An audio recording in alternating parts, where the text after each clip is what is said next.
Hello, this is Miss Bumphus, and thank you for joining me for another session of STEM. I hope you all been taking really good care of yourselves. We're still in this pandemic, and we still got to get through it. So try to follow social distancing guidelines and restrictions that's been set by the government. Try to get exercise. Try to wear your mask when you're out. Most important, eat healthy. Try to eat organic foods if you can. Raw vegetables and fruits is better than those that's cooked. For that can be eaten raw. You don't use a lot of the nutrition and the important factors that's needed for you to be healthy, okay, that your body can use. So that's very important. Genetic engineered foods sometimes have chemicals and different things in it that cause allergies and cause you to get sick, and everybody's body just doesn't function the same as react to it as the same. So try to eat healthy and stay away from genetic engineered food. Eat organic. Take those vitamins A, B, C, D, zinc.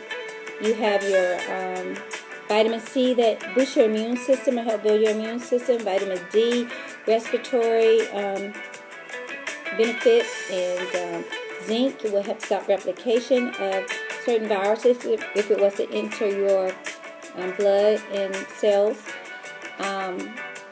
Keep in mind that the healthier you are, the better you are to yourself, and you can kind of be more assured that you can get through this COVID-19 virus. Now, 80% of the people who do contract the disease never have any symptoms or just a little mild cold.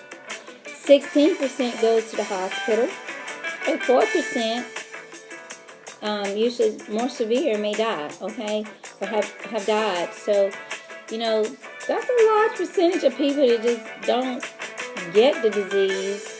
That doesn't show many symptoms or very light symptoms, So that's good. 16% do go to the hospital, 4% dies. So I repeated that so you can know, there's a chance and there's hope. Just take care of yourself, all right? Also, when you're choosing to go out and exercise, some people think staying in the house is good. You need to get sunshine. You need to have the sun shine on you, processing vitamin D. We need to have exercise in our life. We need to burn this waste out of our system through sweating and just working out and being healthy, So get exercise. Get outside. Practice social distancing rules and get outside, okay? Alright, so let's talk about reading. We have report cards going out in the next couple of weeks for some schools online. NC Cloud is where a lot of my students are finding their information or getting their report card information, alright?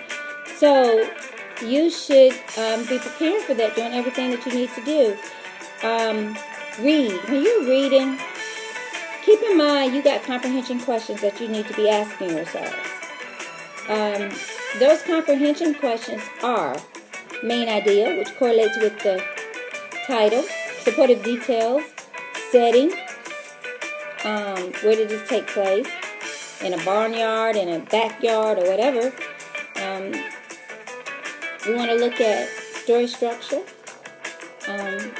what happened first, second, third, fourth, fifth, finally, cause and effect, what caused this to happen, what did the tornado do, how did it affect the people, problem and solution, there's a problem, how you solve it, and compare and contrast.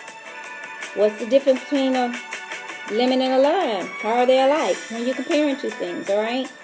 Take a look at your inference. What happened next in the story? Logical guess now, that is. If you're reading about a little girl that wanted to buy a cat, and she asked her mom, she said, no, you're not going to show me you're responsible. You got to work and show me you're responsible. And she does, and get money and buy her own cat. And her mom was proud of the way she worked toward it and took care of the cat. And one day she walked past a pet store and see a doggy. What do you think will happen next? Yeah, that she's going to buy a dog. So that's making a logical guess when you're doing an inference. Look at author's purpose. Why did the author write this story? What did he write it to entertain you, inform you, persuade you, describe something? Yeah, I got this Corvette and it's nice, it's great, it's fast. That's description, you know. Try to get you to change your mind, as in persuading. Yeah, so keep that in mind. Genre, type of story. Is this a true story? Fiction? Not true. Non-fiction? True. Drama? Is it a play? Poetry? Is it a poem? Okay? So when you summarize in beginning, middle, and end, make sure you have the beginning of the story, the middle of the story, and the end. Thoroughly from beginning, middle, and end. Alright? So all of that is going to take up or make up your summary. Alright? So let's look at this math problem that I made today. We have here ratio and proportion. And you can see 3 to 1, that's a ratio. You list the first number, the first item, measurement first, or number first, and then the second, what is being compared to, number or ratio second, okay? Sometimes you put the word 2 where the colon is, alright? So, we're dealing with a little word problem here. It's dealing with proportions, measurements. Alright, and it reads, Mary used 3 cups of water to 1 cup of honeysuckle flower to make honeysuckle tea. If she made 3 pints of honeysuckle tea and used 6 cups of water, how many cups of honeysuckle tea will she need? Alright, there's a ratio of 3 to 1.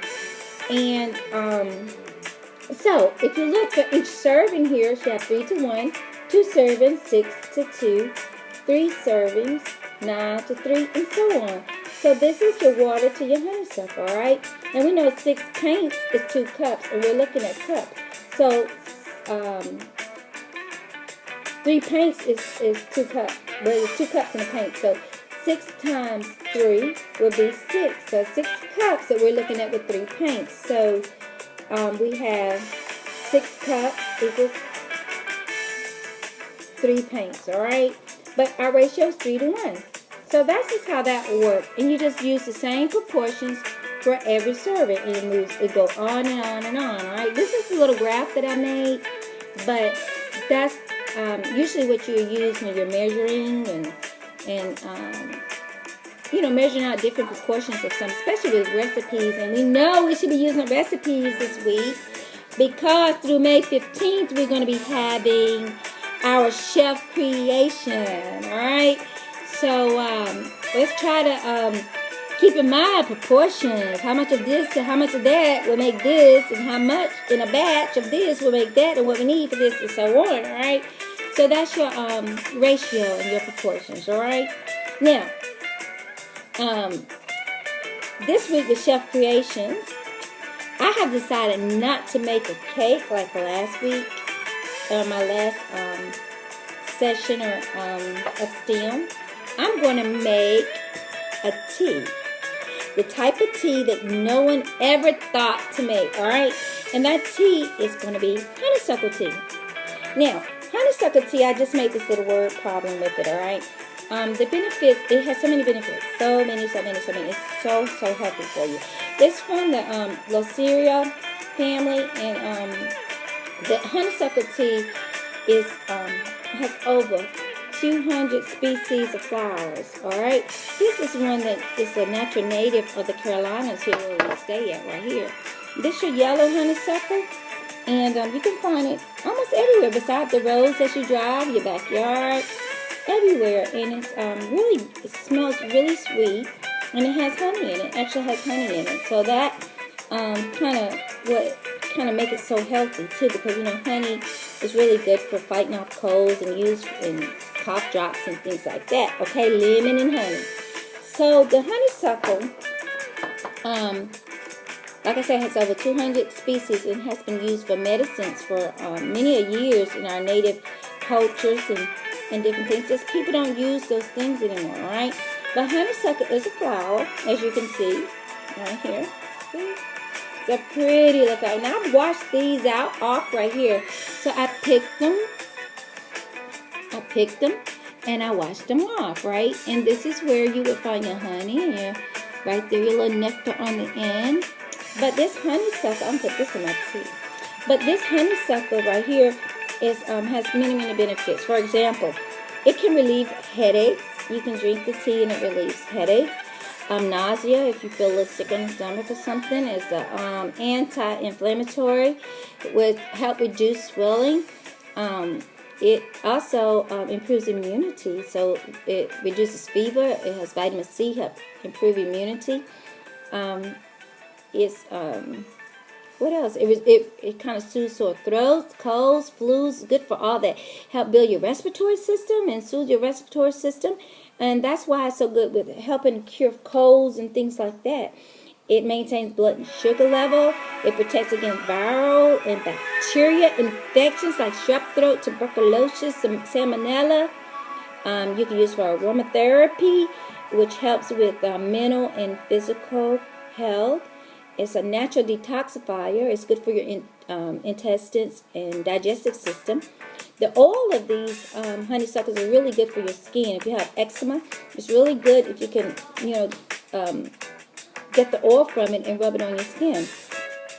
But it is so many benefits of this. It has a lot of good vitamins in here too. And that's what we look at. And they're natural. It's all natural. You don't want to go pick your honeysuckles from beside a field where pesticides or anything like that is getting on them. But you want to find a nice place where untouched, kind of where people don't go, or where no pesticides are, and pick your honeysuckles. All right. Honeysuckles have calcium. It has magnesium, potassium, vitamin A, vitamin C, rutin, and quercetin. Quercetin has been looked at in a study with curing COVID-19. So that's something that's really shocking when I did my research on this. So there's a lot of little native flowers that you could use in a yard, and that's what we're going to be looking at this year that you can just get from your back door, and you could use for health benefits, more healthy than anything you could buy in a store. All right, we have made, Carter and I, and I'm going to let Carter try it with me. Come on, Carter. Here's Carter, right? Carter's going to try this with me. It's we had the honeysuckle in there, and we had boiled this. What we did, we warmed the water and boiled it. We washed it off, of course. When we picked it, we washed it off. Got all the little things off of it that could be on it, which it won't much anyway because it had just rained. And I think Cameron here want to try it too because we're a family and we do stuff together. So we picked these today, and we washed them off. I put these in a cup to fix later, but I have a pot of this that we made. I'm going to put this here. I have a pot of this that we made for the family, all right? So this is the tea, and this is the color. It looked very honey-like, and actually I sweetened mine a little bit, even though it was already sweet because it's honeysuckle, and it tastes kind of honey. And I put a little lime in it. So I'm going to let Carter taste it first. How you like it, Carter? How you like it, Cam? Cam be drinking. He was eating sucking the honey out of the honeysuckle before we could even pick it. Awesome, isn't it? Now I'm gonna try it. Oh my God, this is delicious. Oh my goodness, I never thought honeysuckle tea would be so good. So,